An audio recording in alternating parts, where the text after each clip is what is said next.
ఈరోజు మీరంతా కూడా తెగువ చూపించిన పరిస్థితుల మధ్య మిమ్మల్ని అందరినీ అభినందిస్తూ మీ అందరితో కూడా కాసేపు గడిపే కార్యక్రమం చేస్తూ ఉన్నాం. నిజంగా ఈరోజు రాష్ట్రంలో ఉన్న పరిస్థితులు ఎలా ఉన్నాయి అన్నది బహుశా నాకన్నా కూడా మీకే బాగా తెలుసు. రాష్ట్రంలో ఈరోజు విలువలు లేని, విశ్వసనీయత లేని, ప్రజాస్వామ్యాన్ని కూనీ చేస్తూ ఉన్న పరిస్థితుల మధ్య రాజకీయాలు జరుగుతూ ఉన్నాయి. ఇలాంటి చెడిపోయిన ఈ రాజకీయ వ్యవస్థలో తులసి ముక్కల్లా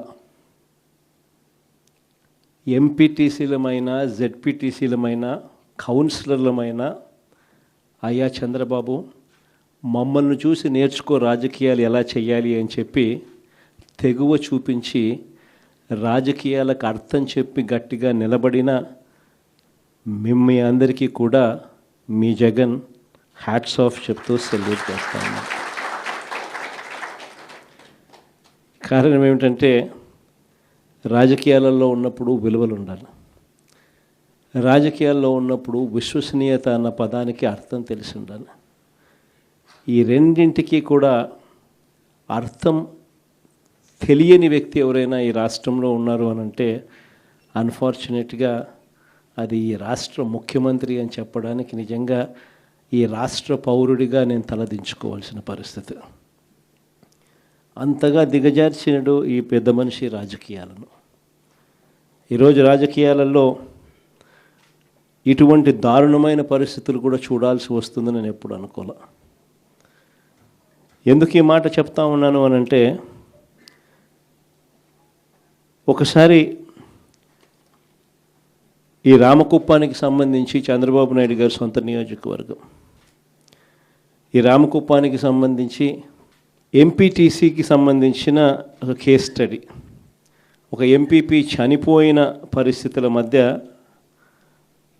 ఎన్నికలు జరుగుతూ ఉన్నాయి. 16కు సంబంధించిన ఎంపీటీసీలు వైఎస్ఆర్సీపీకి సంబంధించిన వాళ్ళే గెలిచారు. మరి ఇలాంటి చోట ఎందుకు చంద్రబాబు అనే వ్యక్తి పోటీ పెడతా ఉన్నాడు? గెలవడం అన్నదానికి మీనింగ్ ఎక్కడుంది? గెలవలేము అన్న సంగతి తెలుసు. గెలిచిన వాళ్ళందరూ కూడా, ఇక్కడ నుంచి గెలిచిన వాళ్ళందరూ కూడా వైఎస్ఆర్సీపీ టికెట్ మీద, ఆ బీఫామ్ మీద గెలిచిన వాళ్ళు. మరి ఇలాంటి చోట 6 మందిని ఇక్కడి నుంచి లాక్కునే కార్యక్రమం చంద్రబాబు నాయుడు గారి దగ్గరుండి చేశారు. తర్వాత వైఎస్ఆర్సీపీ ఎంపీటీసీలు ప్రయాణం చేస్తూ ఉన్న, మిగిలిన ఎంపీటీసీలు ప్రయాణం చేస్తూ ఉన్న వాహనాన్ని దగ్గరుండి పోలీసుల చేత అడ్డుకున్నారు. హైకోర్టు ఆదేశాలతో భద్రత కల్పించాల్సిన పోలీసులు సాక్షాత్తుగా దగ్గరుండి చంద్రబాబు నాయుడు గారికి వాచ్మెన్ లాగా తయారయ్యారు. చివరికి కోరం లేకపోయినా కూడా 6 మంది సభ్యులు మాత్రమే చంద్రబాబు నాయుడు గారి ప్రలోభాలకు లొంగి అటువైపున వెళ్ళిన పరిస్థితుల మధ్య కూడా ఏకంగా డిక్లేర్ చేసుకున్నారు అధికారుల చేత. ఇలాంటి రాజకీయ వ్యవస్థతో మనం పోటీ చేస్తూ ఉన్నాం. సత్యసాయి జిల్లా పెనుగొండ నియోజకవర్గం రొద్దం మండలం, ఇక్కడ కూడా పరిస్థితి చూస్తే ఎలా ఉంది అని అంటే, ఏకంగా 15 ఎంపీటీసీలకు 15 ఎంపీటీసీలు వైఎస్ఆర్సీపీనే గెలిచింది. మళ్ళీ ఇక్కడ పోటీ పెట్టే పరిస్థితి మామూలుగా ఎవరు చేయకూడదు.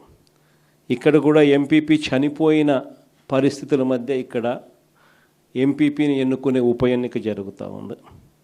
ఇక్కడ కూడా తారుమారు చేయడానికి చాలా కష్టపడ్డాడు. దగ్గరుండి చంద్రబాబు నాయుడు గారే తన కుప్పంలో ఇలాంటి దిక్కుమాలిన రాజకీయాలు తానే చేస్తూ రాష్ట్రంలో ఉన్న అన్ని ప్రాంతాలకు కూడా ఇదే మాదిరిగా మీరు కూడా రాజకీయాలు చేయండి అని చెప్పి తానే దిక్సూచిగా నిలుస్తూ తానే ఇలాంటి చెడిపోయిన రాజకీయాలను ప్రేరేపిస్తూ ఉన్నాడు.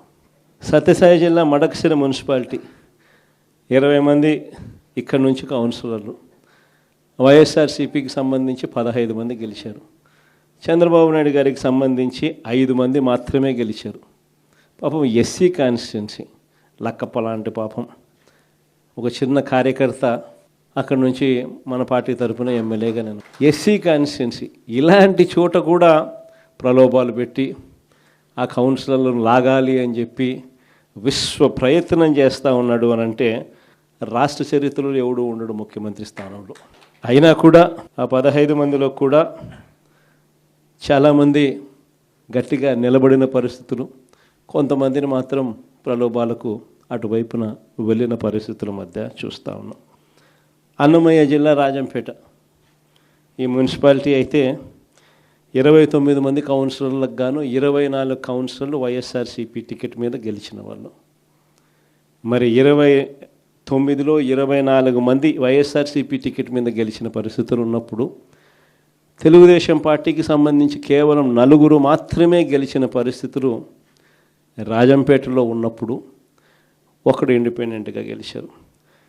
మరి సంఖ్యాబలం లేనప్పుడు ఇక్కడ చంద్రబాబు నాయుడు గారు ఎందుకు ఇలాంటి హేయమైన రాజకీయాలను ప్రేరేపిస్తున్నాడో ఎవరికీ తెలియదు.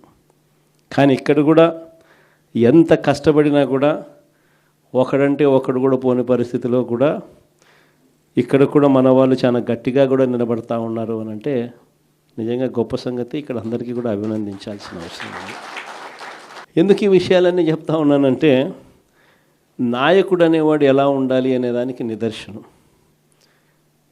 మన ఎంపీటీసీలు ఎవరైతే ఇవాళ తెగో చూపుతూ ఉన్నారో విలువలకు విశ్వసనీయతకు గట్టిగా నిలబడి మేము ఎంపీటీసీలమైనా జెడ్పీటీసీలమైనా కౌన్సిలర్లమైనా అయ్యా చంద్రబాబు నీకన్నా పోలిస్తే మేము చాలా చిన్న పదవుల్లో ఉన్నవాళ్ళము, అయినా కూడా మాకు విలువలు ఉన్నాయి, విశ్వసనీయత ఉంది, రాజకీయాలకు అర్థం మేము చెప్తా ఉన్నాం, నిన్ను చూస్తే రాజకీయాలే సిగ్గుతో తలంచుకోవాల్సిన పరిస్థితిలో ఉన్నాయి, నువ్వు ముఖ్యమంత్రి స్థానంలో కూర్చున్నావు, తల దించుకో అయ్యా చంద్రబాబు అని చెప్పి ఇక్కడి నుంచి మన వాళ్ళు సంకేతం ఇస్తూ ఉన్నారు చంద్రబాబు నాయుడు. నిజంగా ఈరోజు రాష్ట్రంలో ఉన్న పరిస్థితులు ఎలా ఉన్నాయి అన్నది బహుశా నాకన్నా కూడా మీకే బాగా తెలుసు.